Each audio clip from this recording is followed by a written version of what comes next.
बातमी मराठी भाषेला अभिजात भाषेचा दर्जा मिळाल्याची। मराठी भाषेला अखेर अभिजात भाषेचा दर्जा मिळालाय आणि या संदर्भात केंद्र सरकारने मोठा निर्णय घेतलाय। मराठी भाषेसह पाली, बंगाली, आसामी आणि प्राकृत भाषेला देखील अभिजात दर्जा मिळालाय। अनेक वर्षांची महाराष्ट्राची मागणी अखेर मान्य झाली आहे। माय मराठीला अभिजात भाषेचा दर्जा। केंद्रीय मंत्रिमंडळाच्या बैठकीत मराठी भाषेला अभिजात भाषेचा दर्जा देण्यात आलाय। केंद्र सरकारकडून मराठीसह बंगाली, आसामी, पाली, प्राकृत या भाषांना देखील अभिजात भाषेचा दर्जा देण्यात आला।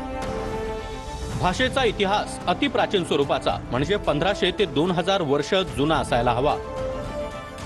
मराठीला अभिजात भाषेचा दर्जा मिळावा याच्या संशोधनासाठी 2012 मध्ये रंगनाथ पठारे यांच्या अध्यक्षतेखाली समिती स्थापन केली होती।